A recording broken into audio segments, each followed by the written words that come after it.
Television has a huge impact on children.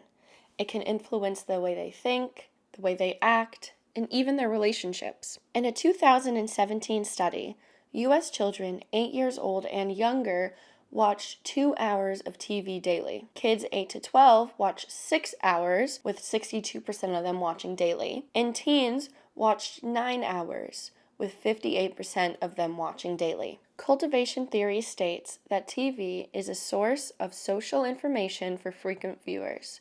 The more television a child watches, the more their view of the social world corresponds to the depictions on the shows. Children will model the behaviors they see on TV because they consume it so frequently. Children can model the behaviors of characters through a 4-step process, according to the Journal of Youth and Adolescence. First is attention. Children must recognize and differentiate the features of the model's behavior. Second is retention. Children must retain the behavior in their memory. Third is motoric reproduction. Children must be able to reproduce the behavior. And finally is motivation. Children must be motivated to reproduce the model's behavior. As they age, they are more likely to exhibit these model behaviors. This means that the more a child is fed certain information, the more likely it is to stay with them long term. In this essay, I will be focusing on sexism and feminism in Disney Channel shows. Disney Channel is overall more popular among young girls than young boys, so their depictions of girls are of high importance.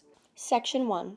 Feminine and masculine. Disney as a company has only recently started branching out to the different kinds of depictions of girls. Movies like Moana and Encanto show heroines instead of damsels in distress. Moana takes it upon herself to save her island, even if at first she believes that she needs to find Maui so he can be the hero. In the end, it is her who is the hero. In Encanto, we get a charismatic main character, Mirabel, who is compassionate and empathetic, but even with those more feminine traits, she still goes on an adventure and risks her own life to save her family and the magic. While the improvement in characters is clear, that does not counter the more popular movies, specifically princess movies, to have a very sexist view of girls and women. The classic princesses are kind, beautiful, nurturing, have great singing voices, and wait for a man to come and save them. In a study with 5 girls and 4 boys, ages 5 to 8, it is revealed that the girls mainly prefer the girl characters, and the boys prefer the boy characters. What is interesting is that when discussing why a character is their favorite, girls talk about physical appearance, and boys talk about their actions. Girls viewing female characters as just pretty has led to some disturbing statistics. According to the Girl Guiding Report of 2018, only 51% of girls ages 7 to 10 are very happy with how they look. Also, according to the Mental Health Foundation in 2021, 46% of girls ages 11 to 16 are concerned with their body image compared to only 25% of boys, and 37% of girls say that celebrities have caused them to worry about their body compared to only 13% of boys. Luckily for future generations, Disney has begun to make the shift to more well-rounded female characters, like Moana and Mirabel, as mentioned previously. Good examples of this come from the 2013 to 2017 Disney Channel show Liv and Maddie. First up is the Brain Olympics from Season 1, Episode 8, Brain-A-Rooney. In this episode, Joey, Liv and Maddie's brother, is signing up for the Brain Olympics. He finds one teammate, but he needs one more. Liv, an actress who got home from Hollywood earlier that year, wants to join to prove that she is smart, since the character she played, Stephanie Einstein, was dumb, and people believe that she is too. Joey rejected her multiple times, claiming that she is not smart enough for the Brain Olympics. But Liv is the only one willing to sign up, so he has to accept her. Even with that, Joey still does not believe in Liv. Let's establish the proper chain of command for all Brain Olympic decisions. It goes Joey, Artie, other. And shoots down her ideas. Put that down. Only grab things that are useful. This is useful.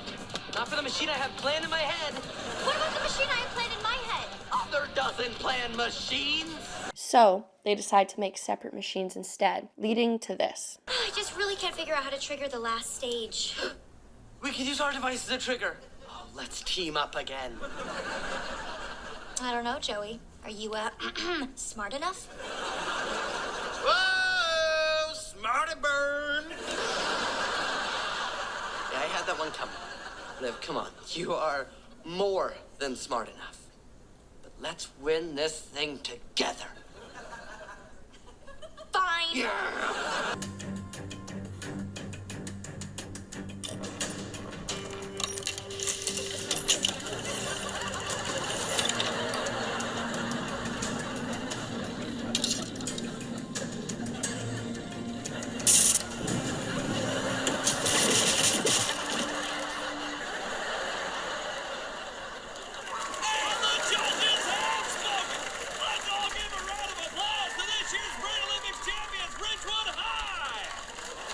Throughout this whole episode, Liv does not sacrifice her femininity to become a geek. Instead, she is both. The second comes from Season 4, Episode 8, Role Model Rooney. With the family now living in Hollywood, Liv returns to her role as Stephanie Einstein in a sequel. At the beginning of the episode, we find out that the show is doing a sequel car race from the first series. Last series, the boys won, so Liv is hoping that this time the girls will win. She approaches the executive producer, Zach, to ask about this, leading to this exchange.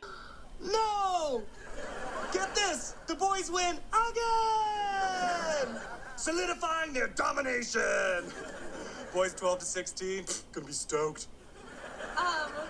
Okay. Wouldn't it be more fun, though, to switch it up and have the girls win this time? Well, we could do that. But it's about cars, and girls aren't really into cars. It's science and engineering, you know, guy stuff. Later, we find out that the car the girls are racing is a high-heeled shoe on wheels, upsetting Liv. He said the girls don't care about cars. But girls don't care about cars. Okay, and why do you feel that way? I mean, not all girls like the same things. That's how it is on TV and movies. That doesn't mean that that's how it is. But, I mean, there are tons of examples of unfair stereotypes, and a lot of them really hurt. Like, that girls can't be into cars, or that they're only into shoes, or that their favorite color is only ever pink. If all we show is boys being superior at, like, typical boy stuff, then girls are gonna think that they can't do those things, or even like those things, and that's not right. To change Zach's mind, Liv proposes that they have an actual car derby race, and whoever wins gets to win in the episode. Zach agrees. And so, Liv, Ruby, and another actress, Priya, take on the task of making a car. Finally came the big race scene, and... Ready, set, go!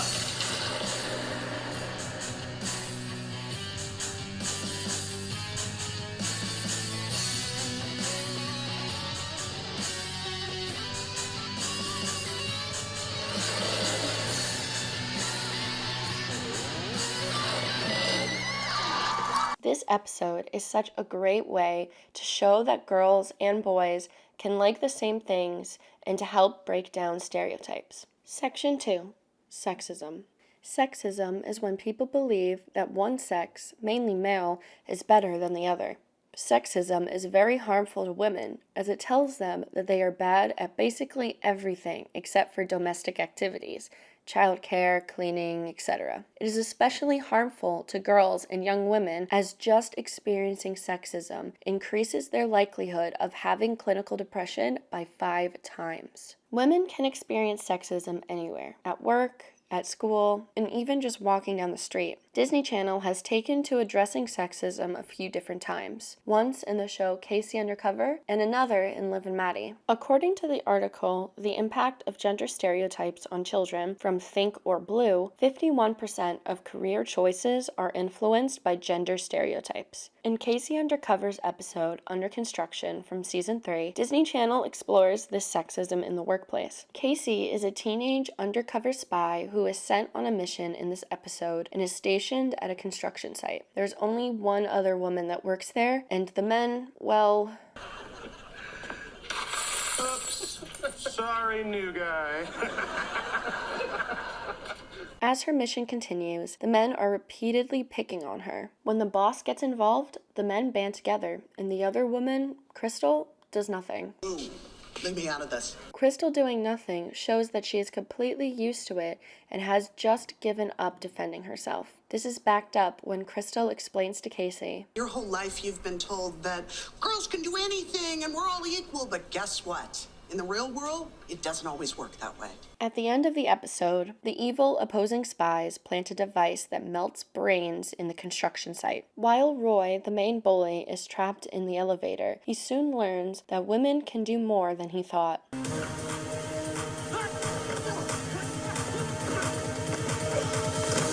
This episode is an excellent portrayal of how sexism looks in real life, where women must constantly prove themselves to gain the respect of their male coworkers, especially in male-dominated fields like construction. Another fantastic example of breaking down sexism comes from Liv and Maddie in the episode Rate a Rooney. In this episode, the boys at their school are rating girls on a scale of 1 to 10. Rating us?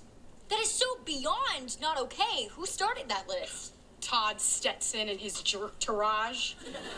They don't get to rate us, but they did. Maddie and her friends come to Liv for advice in a very pivotal conversation. That is so completely outrageous.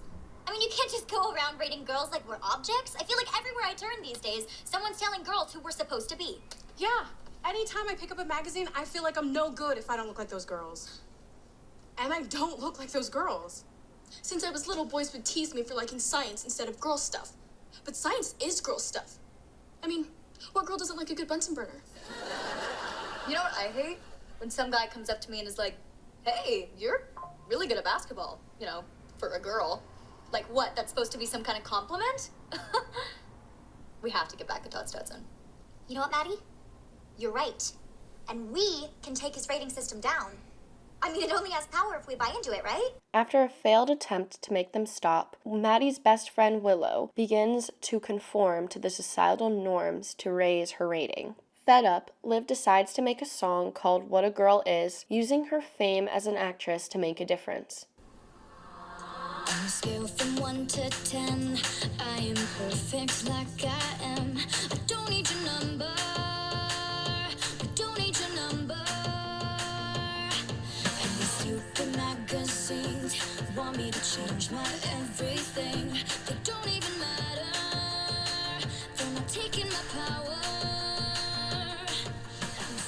This episode is extremely important as rating women is a very real thing. It may not be literal like in this episode, but a lot of times it can present itself in objectification or making someone feel less than human, like an object someone else controls. In fact, women who are objectified are viewed as less than fully human, perceived to have less of a mind for thoughts or decisions, and viewed as less deserving of moral treatment by others. This has been found to have negative repercussions for objectified women, including increasing men's willingness to commit sexually aggressive actions towards them and decreasing perceived suffering in cases of sexual assault. According to the Girl Guiding Report, 43% of girls 11 to 16 have experienced street harassment based on their appearance. And, like the girls in this episode, 69% of girls 17 to 21 have experienced uncomfortable comments from boys in their schools. When girls are constantly harassed for what they look like, it makes them feel forced to change who they are and conform to what society expects of them, leading to physical and mental health issues such as depression and eating disorders.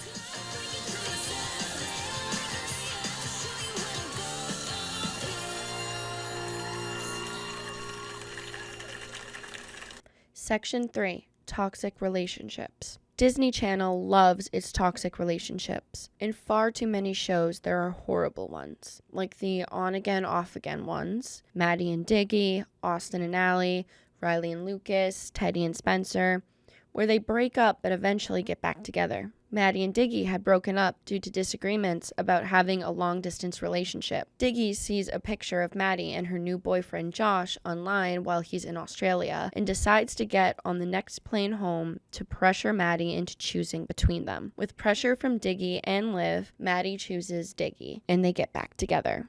Austin and Allie couldn't write songs together anymore, so they broke up, only to get back together. Riley and Lucas couldn't act normal around each other, but they too got back together. And Spencer cheated on Teddy, but they still got back together. According to licensed marriage and family therapist Annabelle Basalto, on and off relationships never leads to feeling satisfied in the relationship. The excitement of believing this time will be better leads to an increase of endorphins that tricks our brain into believing that this toxic pattern is good. Disney promoting these toxic and on and off relationships leads children to believe that they are normal. It makes them think that these are the correct relationships to look for. The worst relationship in all of Disney Channel history has to be Maya and Josh from Girl Meets World. Maya is 14 and Josh is 17 when her crush on him is introduced at Maya's best friend Riley's family Christmas party, as Josh is Riley's uncle. Not your uncle, Maya. Even better. In season 2, Maya tries playing aloof to make it seem like she is older, and Josh says, "Is it just me, or is there a new maturity in Maya that I haven't seen before? I find it intriguing." But when she finds out that Josh is going to be visiting a college, she drags Riley with her and sneaks out to follow him. The woman at the college encouraged Maya's behavior and essentially scold Josh about how he should like her back. I like you. Dude, what is wrong with you? She's 3 years younger than me. If you don't sit down, I'm going to tell every girl on campus that you belong to the bravest girl that I have ever met. And we'll make sure that no one goes out with you the whole time you're here. He's 17 and you're 14? Yeah. That might seem like a really big age difference now. But here in college, we learn a really difficult math. Yeah. And when you get here, you'll be 18 and he'll be 21. And the good news is that he'll be smarter because he'll be in college. And he just may be smart enough to look at you differently. Okay. Thank you guys for figuring out my entire life for me. Finally, in season 3, a big group of them go on vacation to a lodge in the mountains, where Josh and Maya have a serious heart-to-heart, which leads to the grossest confession I've seen in Disney Channel. You once said you were playing the long game. I like you, Josh. It's you I like. I like you too. And I'd never want you not to be in my life. So, how about we try this? Boyfriend and girlfriend right now. No. Boyfriend and girlfriend eventually. You're not saying no. You have to say something. I'll play the long game. Keep in mind that Maya is newly 16 and Josh is 18 at this time. There is a 6-week gap in the year where Maya is only 2 years apart from him. By pushing this relationship, Disney is sending the message that grooming is okay as long as it is initiated by an underage person. Showing children these kinds of relationships as positive makes them susceptible to being in one themselves, putting them in dangerous situations that can cause depression, thoughts of suicide, and so much more. Media is vitally important in society today. It surrounds us and helps to influence our every thought and action. Adults can understand when the content they see is not okay or is a bad representation, but kids do not have that ability yet, making them far more susceptible to negative influences. Disney has a lot of this influence over children, especially girls, so their representation must be positive. And in many ways, like breaking down thinking of girls as just their appearance, like with Liv and Maddie, Disney is using positive representation. But in other ways, like toxic relationships, it has completely missed the mark and is instead promoting toxic behaviors. Kids are very impressionable, so each ideal presented in the shows they watch can be taken in and reproduced. I have seen the effects of this impressionability. I have heard kids saying that short hair is only for boys or that pink is only for girls. This makes other kids shy away and try to conform to what they believe is the right way to be. But there is no right way to be, and that needs to be shown to kids. Disney Channel has a huge audience and is the perfect outlet to show kids that toxic relationships are not okay and that being themselves is great. Disney executives need to think about what they would want their children to see. Do you want your daughters to believe they are nothing more than their looks, or that they should be in toxic relationships? Why is it okay to show these ideals on a screen to make money when you wouldn't promote them in your household? The world has changed from the time of passive damsel in distress princesses to one that seeks heroines who don't sacrifice their femininity to be a hero and who understand their worth outside of relationships.